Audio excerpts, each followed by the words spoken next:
Côte d'Ivoire, au grand pays de bonnes gens. Discipline, travail, au talent. Riche et noble patrie, nous marcherons de l'avant, et d'amour et plein de foi, de cœur unis au cours de notre vie. Nous œuvrerons dans l'honneur pour le juste droit, de cœur unis au cours de notre vie. À tes appels, nous serons tous présents. La patrie de la vraie fraternité.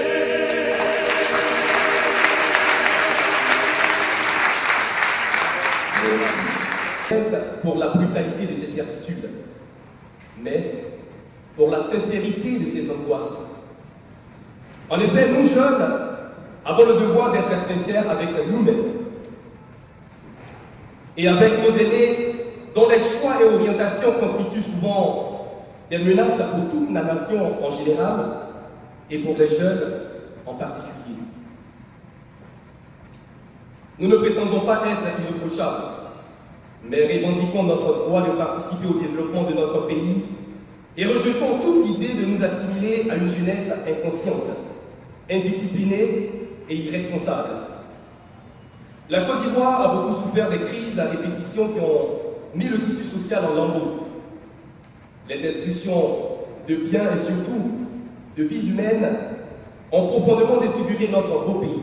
La détermination, nous empruntions le train d'une nouvelle ère. Prenons le parti de l'avenir meilleur pour les générations présentes et futures, dans une nation réconciliée avec elle-même et faisant des valeurs civiques, de la citoyenneté et du respect des droits de l'homme le socle inébranlable de sa renaissance et de son émergence d'ici 2020.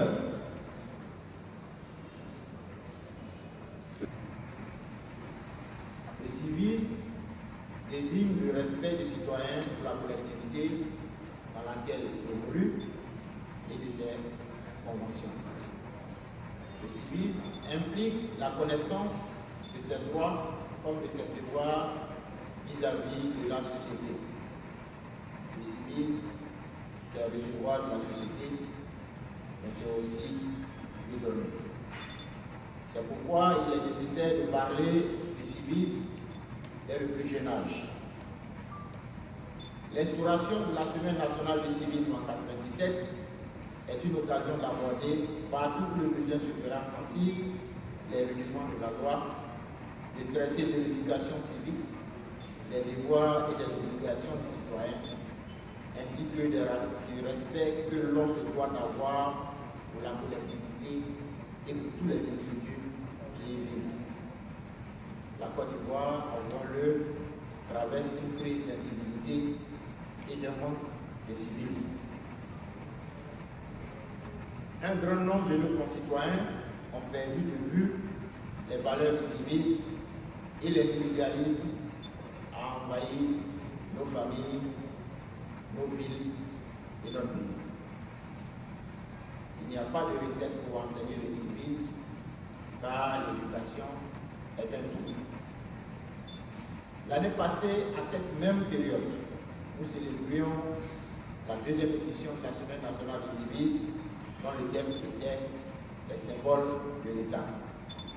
Cette année, c'est avec la même ardeur, le même enthousiasme et la même détermination que nous organisons la troisième édition de cette semaine dont le thème est citoyenneté et droits de l'homme.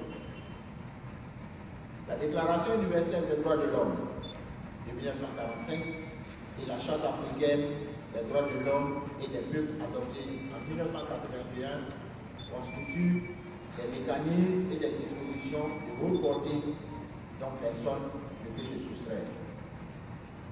Nous avons la journée du civisme à Daloa, qui sera un cadre de sensibilisation et de proximité et de masse à travers des conférences et des actions communautaires.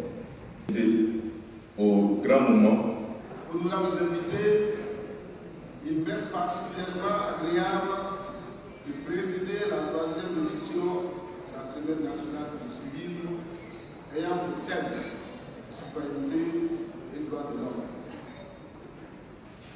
Aujourd'hui, par contre, je suis affirmé sans risque de me tromper que la situation des droits de l'homme en Côte d'Ivoire s'est nettement améliorée. Mesdames et messieurs, monsieur le ministre, la 3e édition de la Semaine nationale du civisme vient donc à son heure.